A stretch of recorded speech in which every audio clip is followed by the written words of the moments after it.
Olá, divininhos e divininhas! Tudo bem com vocês? Espero que estejam todos bem. Eu sou Tia Michele e hoje nós vamos falar sobre as deficiências.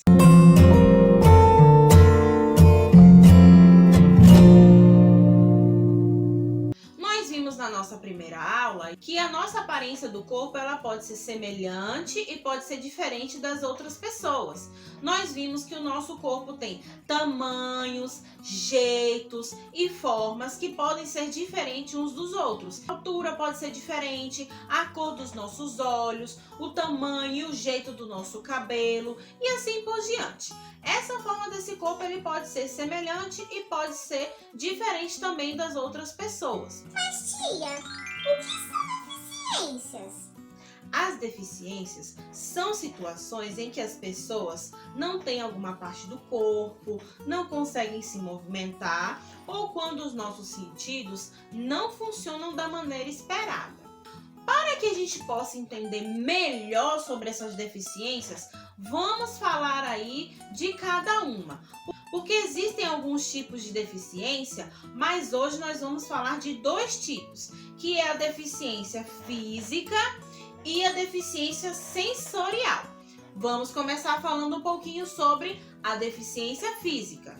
A deficiência física, ela vai acontecer quando nós temos um problema no nosso sistema locomotor. Tia, o que é sistema locomotor? O sistema locomotor é aquele que vai ajudar o nosso corpo a se movimentar, a se locomover. Então, ele vai ajudar a gente a andar, a correr, a dançar, a subir as escadas e muitas outras coisas que a gente tem que fazer no nosso dia a dia. Observem essa imagem aí para a gente entender melhor esse sistema locomotor. Nós temos aí a imagem de um menino que vai mostrar um pouquinho do nosso corpo. Aí nós temos ao lado o menino mostrando as partes do músculo, que os músculos são aquilo que estão por dentro da nossa pele. E também nós temos os ossos, que os ossos vão ficar aí por debaixo desses músculos. Além da gente ter os músculos e termos os ossos, nós também temos uma coisinha que se chama articulação. Tia, o que é articulação? A articulação vai ser aquilo que fica entre um ossinho e outro, que vai permitir com que a gente consiga movimentar esses ossos. E essas articulações vão contar com a ajuda dos músculos também. Às vezes, esse problema que nós temos da deficiência física, ele pode ser tanto temporário quanto permanente. Quando é que ele vai ser temporário? Quando a gente distende algum músculo, que a gente cai, se machuca, e aí a gente não chega a quebrar um osso, mas o nosso músculo ele acaba se distendendo. Então, é quando a gente distende algum músculo, quando a gente quebra algum osso, ou quando a gente também tem um problema nessa articulação. Então, quando eles não funcionam ali da forma esperada, ou o músculo, ou o osso, ou a articulação, a gente vai perceber aí que esse sistema locomotor ele vai ter um problema. Esse problema de quebrar, de estender e na articulação, eles podem ser temporários. Mas acontece também de eles terem esse problema de forma permanente, que é quando a gente quebra um osso e aí ele não tem mais conserto, entre aspas, que ele não vai voltar a ser o que ele era antes, ele acaba tirando o movimento daquela parte do nosso corpo. Ou quando as pessoas não têm uma parte do corpo, ou não tem um braço, ou não tem uma perna, ou não tem o pé, por acontecer algum acidente, ou ela ter nascido assim também. A gente vai usar muleta ou cadeira de rodas ou então uma bengala para conseguir ajudar a gente a se locomover, mas esse problema vai ser temporário porque depois de um tempo o nosso corpo ele vai voltar ao ser o que ele era antes. Diferente das pessoas que têm aí a deficiência física, que ela é permanente. As pessoas elas vão sempre precisar do auxílio de muleta, de cadeira de rodas para conseguir se locomover. Para que as pessoas consigam se locomover e ter a sua vida normal, elas vão precisar de uma coisinha que a gente chama de acessibilidade. Tia, o que é acessibilidade? A acessibilidade é uma forma de facilitar a vida das pessoas que possuem deficiência, para que ela consiga viver de forma independente, sem necessariamente precisar de outra pessoa. Como nós estamos falando primeiro sobre a deficiência física, vamos ver aí alguns exemplos de acessibilidade para as pessoas com deficiência física. Geralmente, a gente que não possui nenhuma deficiência, a gente não costuma se atentar às coisas que acontecem ao nosso redor. Por exemplo, os banheiros. Nós temos aqui a imagem de um banheiro que ele foi feito de forma adaptada, ou seja, foi feita uma adaptação nesse banheiro. Geralmente eles são bem maiores do que os banheiros comuns, porque eles precisam aí ter alguns aparatos para poder auxiliar essas pessoas, como por exemplo, essas barrinhas de ferro. Essas barras de ferro vão permitir que a pessoa que seja cadeirante ou que tenha problema de locomoção das pernas, ela vai segurar com força nessas barras de ferro para ela conseguir se mover ali no banheiro e conseguir atender às suas necessidades. Geralmente, os banheiros que eles são adaptados para pessoas com deficiência, eles vêm aí com esse símbolozinho mostrando que aquele banheiro tem uma facilidade para essas pessoas. Além de nós termos aí a acessibilidade em banheiros, nós também deveríamos ter, porque a gente sabe que não é todo lugar que tem, uma acessibilidade para as pessoas na rua, nas vias públicas, que seria a ajuda de uma rampa. Essa rampa seria como se fosse uma ladeirinha que vai permitir com que as pessoas que são cadeirantes consigam locomover ali a cadeira de rodas, e as pessoas que elas possuem ali uma dificuldade de locomoção, mas que elas utilizam bengala ou muleta, fique mais fácil para ela poder fazer isso. Existem também pessoas que elas não precisam necessariamente do auxílio de uma bengala, ou de uma muleta, ou de uma cadeira de rodas, mas que ela tem problemas nas articulações que não permitem, por exemplo, elas dobrarem o joelho. Então elas vão precisar ali ter um acesso, que seria essa ladeirinha, né? Essa rampa, para elas poderem locomover as pernas ali de forma gradual, devagar. Geralmente, as pessoas que são mais idosas, elas têm esse problema na articulação, então elas precisam andar mais devagar, elas não podem aí subir escadas, e esse auxílio da rampa é essencial para que essas pessoas consigam se locomover. Em alguns casos que nós não temos rampas, em ambientes fechados, como espaços públicos, que nós vemos ali a presença de escada, o que é necessário que seja feito? Que tenha um elevador, se naquele lugar não tiver como a gente colocar uma rampa, né? Então a gente coloca um elevador. Ou a gente coloca o elevador em forma de cabine, como a gente está vendo aqui. Lembrando que esse elevador não é necessariamente apenas para as pessoas que são cadeirantes, como também para pessoas que tenham qualquer tipo de dificuldade de locomoção.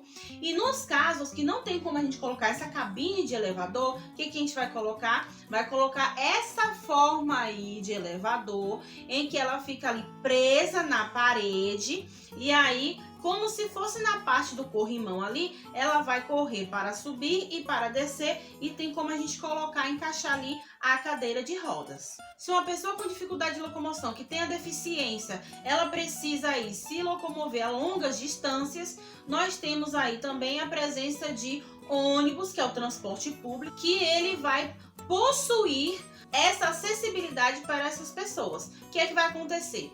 Geralmente, na frente desse ônibus vai vir um símbolozinho indicando que ali tem a presença de um local específico para as pessoas que andem de cadeira de rodas. Aí o que vai acontecer? Na porta do ônibus vai descer as escadas, vai virar uma rampa para que se consiga colocar a cadeira de rodas. Aí essa rampa ela vai subir, vai ficar no nível ali do ônibus.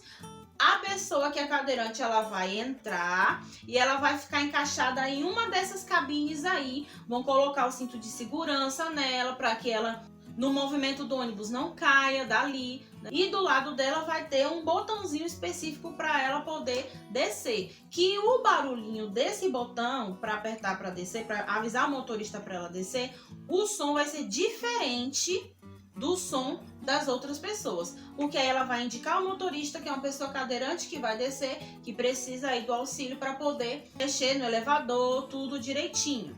Além da deficiência física, nós também temos aí a deficiência que a gente chama de deficiência sensorial, que é quando nós não conseguimos sentir algumas coisas. Sentir o quê? Nós não temos a experiência sensível, a sensorial dos 5 sentidos. Isso vai acontecer quando? Quando nós não temos um funcionamento total ou parcial de algum dos órgãos dos sentidos.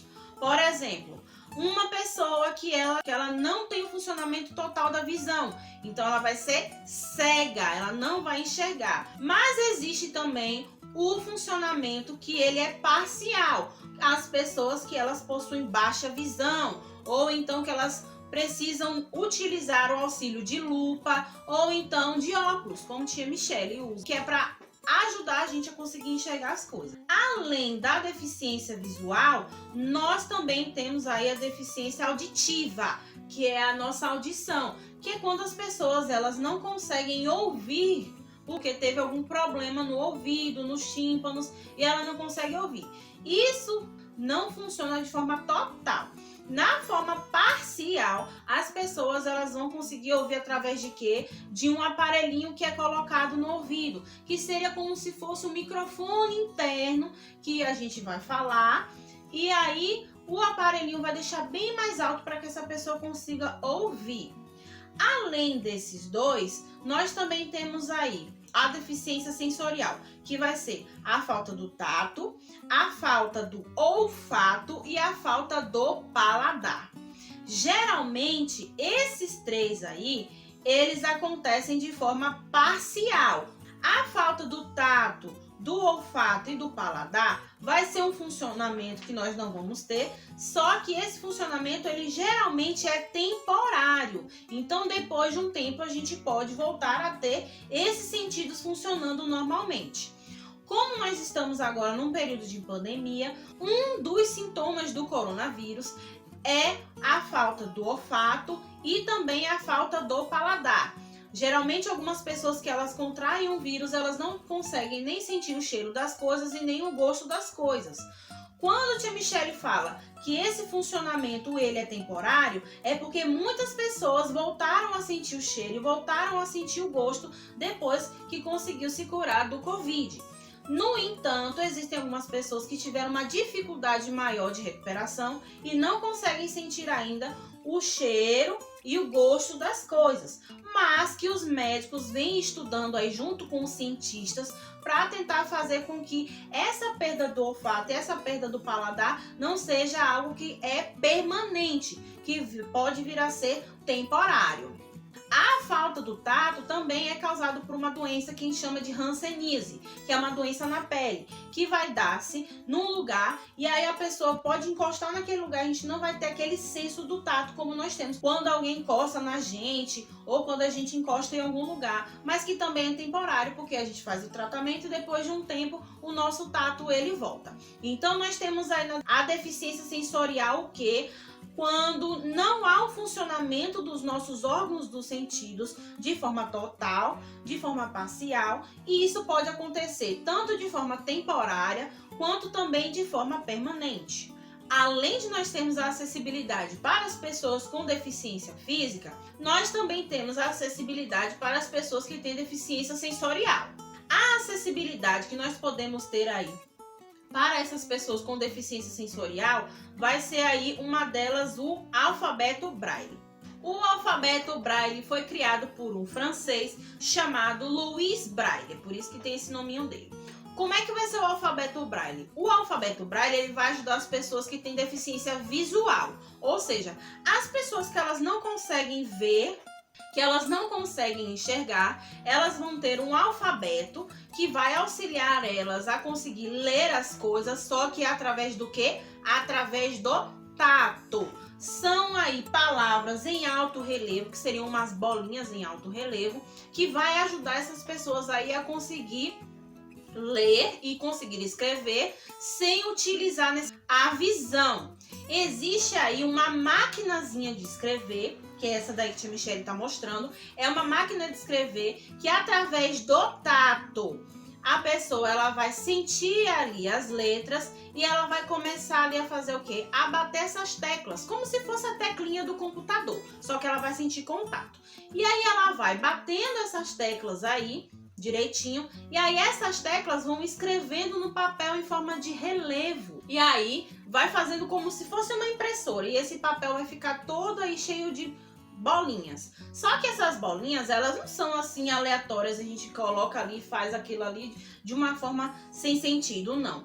Cada letra do alfabeto vai ter uma formazinha, como nós estamos vendo aí nessa imagem. Além de nós termos aí o alfabeto Braille, nós também temos o alfabeto em Libras, que é a língua brasileira de sinais. Essa língua brasileira de sinais, ela vai ajudar as pessoas que são surdas, as pessoas que são mudas e as pessoas também que são surda-muda.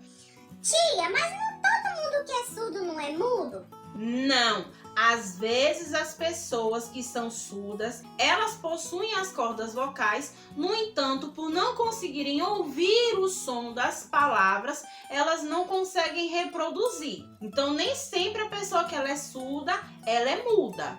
O alfabeto em Libras vão ser movimentos que nós fazemos com as mãos, e esses movimentos com as mãos, eles podem ser em forma de alfabeto, como nós estamos vendo aqui, onde cada letra do alfabeto vai ter aí seu sinal, que esse sinal ele pode ser tanto parado quanto pode ser em movimento. Além desse alfabeto, existem também movimentos que nós fazemos que já são uma palavra inteira, que vai ter uma referência parecendo com a letra do alfabeto em Libras, mas às vezes esse movimento ele se assemelha com aquilo que a gente quer dizer. Por exemplo, eu vou falar meu. Quando a gente fala meu, sem necessariamente a gente estar falando com uma pessoa em Libras, normalmente a gente fala assim, não, isso aqui é meu, é meu. A gente não aponta para nós mesmos. A mesma coisa vai acontecer em Libras. Então, se eu falo meu ou falo eu aponto para mim em Libras. A mesma coisa se você vai falar assim, não, isso aqui é seu e você não aponta para a pessoa, em Libras vai ser a mesma coisa. Você vai perguntar, você, seu, a gente aponta para a pessoa. Então, às vezes a gente vai usar o alfabeto, porque nem todas as palavras vai ter um sinal só, ou a gente vai usar um sinal que já representa uma palavra. Aqui nós temos a presença de um rapazinho que a gente chama de Hugo, que ele faz parte de um aplicativo que tia Michelle colocou na trilha para vocês. Tanto pode ser baixado em Android, quanto pode ser baixado em iOS, que ele ajuda a gente a traduzir as palavras da nossa linguagem para a linguagem de Libras. Então você pode ou falar com ele, ou você pode digitar e ele vai fazer o quê? Uma tradução, mostrando quais são os movimentos que a gente pode fazer. Aí como é que eu posso me apresentar para alguém? Eu vou dizer, oi, meu nome, que esse sinalzinho aqui, ó, com esse movimento que tia faz, quer dizer nome, nome. Aí algumas palavrinhas a gente não precisa colocar, como é, como são e por aí vai. Porque aí fica mais facinho pra gente poder se comunicar, já que a gente fala rápido e às vezes o movimento ele não vai acompanhar a palavra que a gente fala.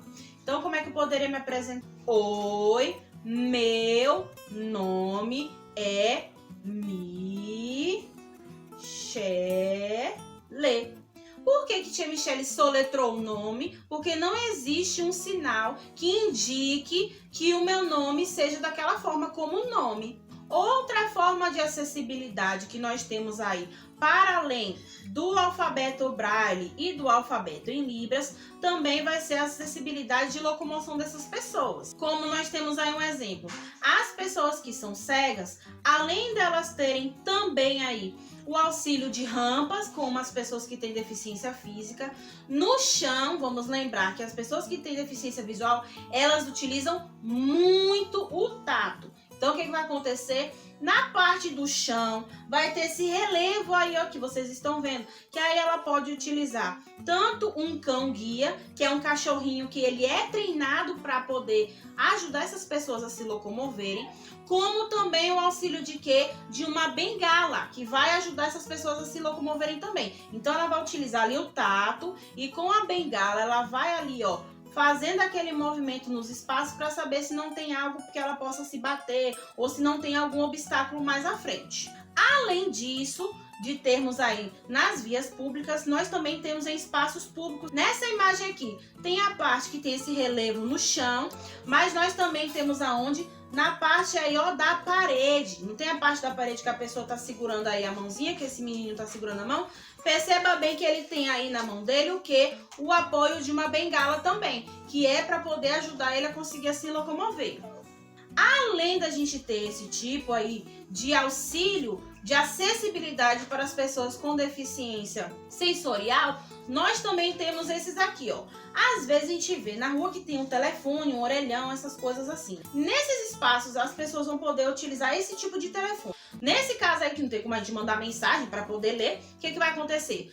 A gente vai pegar aí a parte do gancho do telefone e vai colocar nesse aparelhinho aí. Esse aparelhinho, o que ele vai fazer? Ele vai ouvir o que a pessoa tá falando e vai traduzir ali, ó. Traduzir como? Escrevendo para a pessoa o que é que a pessoa tá dizendo. E aí a pessoa que ela tem deficiência auditiva vai conseguir perceber.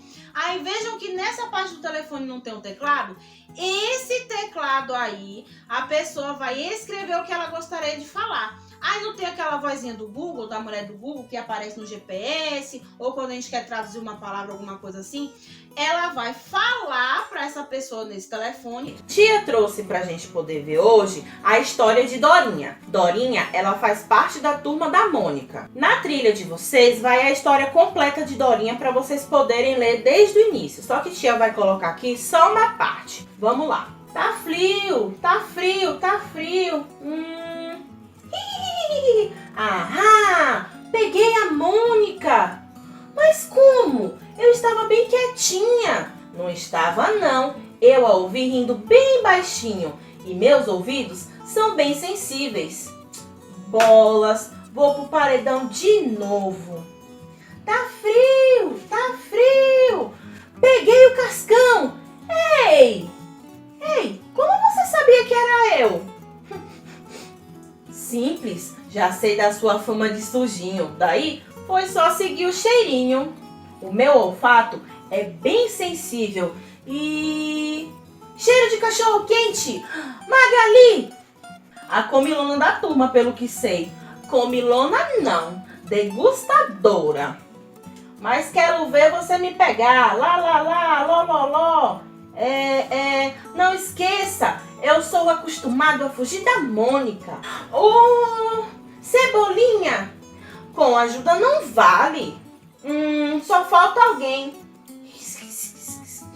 Achei a Marina. Ops.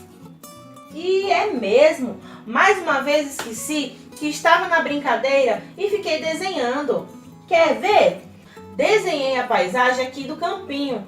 O sol batendo no telhado das casas, nas copas das árvores. Ups! Desculpe, Dorinha. Esqueci que você não pode ver. E preciso, Marina. Não esqueça que eu posso sentir, cheirar, ouvir e imaginar. E acredito, está lindo. Nesse quadrinho aqui que tia trouxe, a Dorinha, ela tem uma deficiência. Qual a deficiência de Dorinha? A deficiência visual. Mesmo ela tendo a deficiência visual, ela conseguiu brincar com os colegas dela, com os amiguinhos dela. E aí, ela fala muito que quando uma pessoa ela tem alguma deficiência, ela consegue desenvolver melhor outras partes do corpo dela. Nesse caso, a Dorinha conseguiu desenvolver bem aí quem? O olfato, porque ela consegue sentir o cheiro muito bem das coisas. A audição, que ela consegue ouvir muito bem também. E o sentir, de você sentir, que envolve aí o tato. Na trilha que tia mandou para vocês, tem lá a história de Dorinha completa para vocês poderem ler. Tem também um vídeo super legal no YouTube para vocês poderem aprender a fazer o alfabeto em Libras com os movimentos tudo direitinho. E também um joguinho do alfabeto, para vocês poderem treinar um pouquinho o alfabeto em Libras, que é super legal. Outra coisa que tia mandou para vocês foi o link de um aplicativo que ele traduz pra gente da nossa linguagem para a linguagem de Libras. Agora é a sua vez de filosofar. E espero que vocês tenham gostado e até a próxima aula.